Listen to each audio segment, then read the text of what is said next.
Bueno, un tema del que hay que hacerse cargo sin lugar a dudas. Les contaba yo hace unos minutos atrás que hay mucha expectativa, mucho interés en este proyecto de un tren que uniría Santiago a Valparaíso. Queremos analizar las implicancias, también lo que ha sostenido el Ministerio de Transportes. Retomamos el contacto con Franco Basso, académico de la Pontificia Universidad Católica de Valparaíso y también doctor en Transporte y Logística, para dar ahí todo el currículum. Franco, estamos de vuelta, ¿me escuchas bien?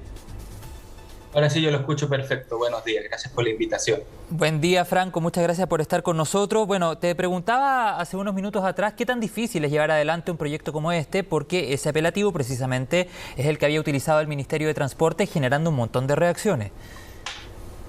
Efectivamente, se trata de un proyecto que no es simple, eso hay que tenerlo en consideración y que por algo ha ido costando tanto durante los últimos años. Esto es un proyecto que inicialmente se viene hablando de él incluso desde el gobierno de él.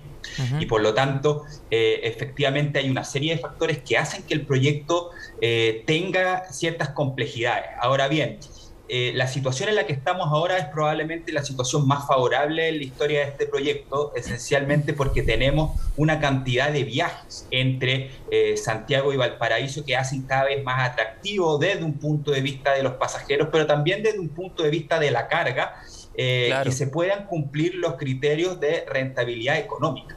Y por lo tanto, tomando en consideración que este es un proyecto que el año 2019 se declaró de interés público por las autoridades del gobierno de Piñera, tomando en consideración que el presidente Boric decidió ponerlo de manera explícita en su programa de gobierno, es que tenemos toda la confianza que un proyecto tan necesario que va a poder unir Santiago con Valparaíso entre 45, 50 minutos pueda finalmente cumplir las expectativas que se han generado durante tantos años y no vuelvan a frustrarse como ha ocurrido en otras ocasiones.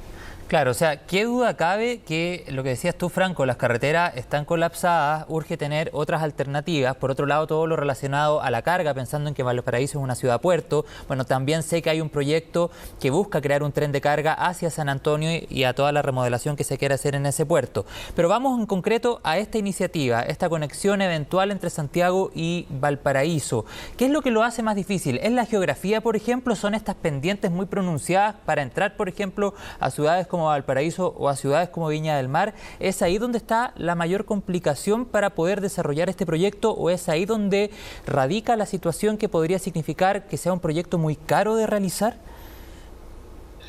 Yo creo que hay varios factores que han hecho que este proyecto se haya demorado. Dentro de los temas más clásicos está claramente la falta de gestión de los distintos gobiernos.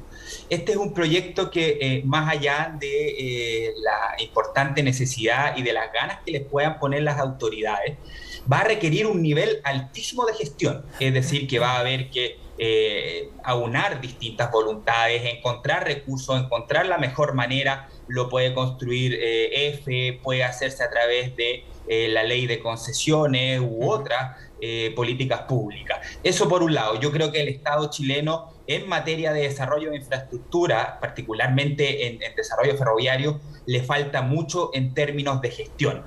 También hay presiones, eso no hay que dejarlo fuera de la luz. Y en ese sentido hay gremios que muchas veces, como los camioneros, se han opuesto a que proyectos de trenes de carga puedan llegar y ver la luz. Y eso es lamentable porque ellos piensan muchas veces de que esto les va a quitar, digamos, participación de mercado. Y si bien puede ser cierto en el tramo interurbano, en el caso del el transporte de carga, los camiones que hoy en día quizás pasan 7, 8 horas esperando en los puertos, pueden hacer y tener un uso mucho más eficiente de esos camiones si es que ellos se preocupan más de en la parte final de la cadena logística. Obviamente el tren no va a poder llegar al centro de la ciudad en términos de carga, no va a poder llegar a los distintos supermercados y se va a requerir la participación de los camiones. Exacto. Con respecto a lo que planteó el ministro, que es algo bien técnico,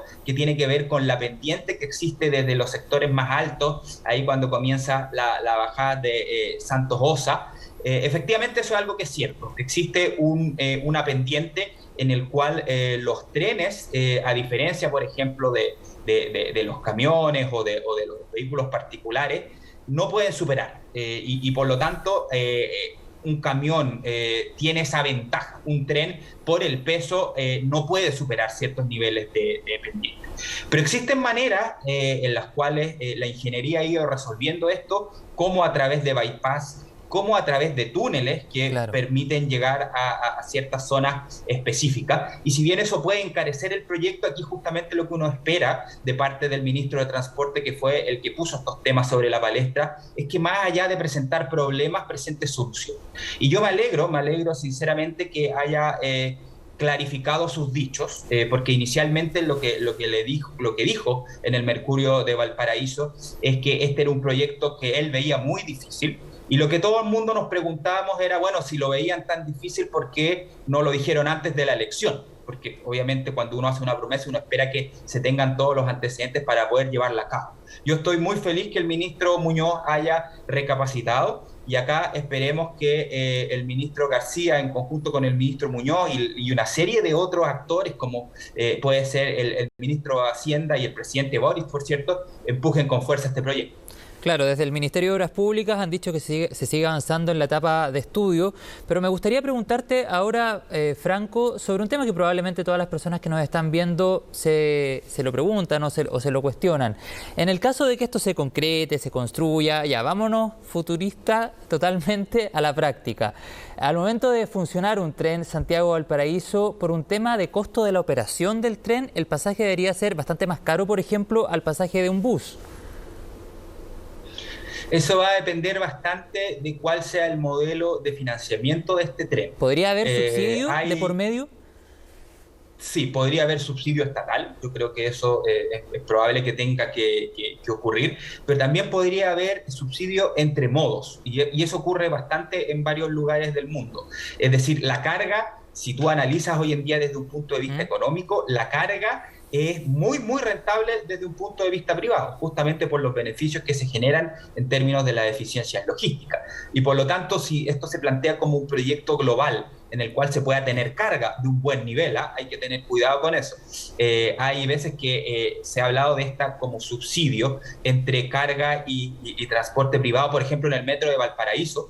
Y ahí tenemos un problema con la carga en el caso del metro de Valparaíso, porque justamente la gran cantidad de horas que se dedican las vías para poder utilizarse en transporte de pasajeros deja un poco de lado la carga. Es decir, si vamos a hacer un proyecto acá que realmente sea mixto, tanto de carga como de pasajeros, y de tal modo que de cierto modo la carga pueda financiar a los pasajeros, a mí me parece que eso es algo que es muy virtuoso, pero tiene que siempre hacerse tomando en cuenta que la carga es igual de importante que los pasajeros. El tema es muchas veces que aquí ocurre es que obviamente desde un punto de vista mediático, desde un punto de vista político, el tema pasajero atrae mucho más la atención, pero la carga, por las necesidades que tenemos no solamente del puerto de Valparaíso, sino también del puerto de San Antonio, de realmente poder tener una red logística que sea sustentable, también es muy importante. Yo creo que dependiendo del modo en el cual se financie, yo creo que obviamente esto debiese y va a ser un poco más caro que los buses.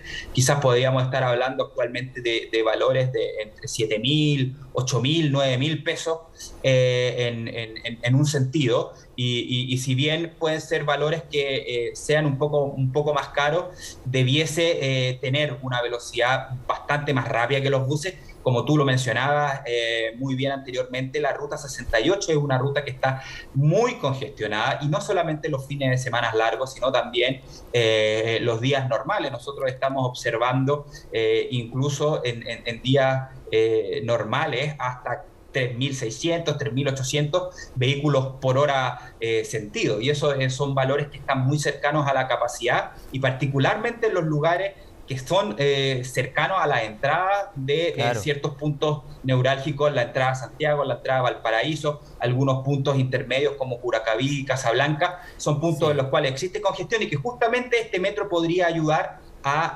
mejorar. La idea, y en mi opinión, es que este tren no debiese ser un tren que vaya de punto a punto desde Santiago a Valparaíso. Lo importante primero es que vaya desde los centros de Santiago y de Valparaíso, pero que tenga estaciones intermedias, Curacaví es una muy buena opción, Casablanca es Y de hecho hay otra muchas expectativas en tremenda localidades opción. como las que tú nombras, en Casablanca, en Curacaví, hay bastantes expectativas con este proyecto porque sabemos que además del transporte genera todo un ecosistema económico que trae ingresos a las localidades. Así es que vamos a quedar súper pendientes. Franco Basso, una vez más, muchas gracias por tu tiempo con CNN Chile y por tener siempre la disposición a conversar con nosotros. Que estés muy bien. No, muchas gracias por la oportunidad y salud. Que estés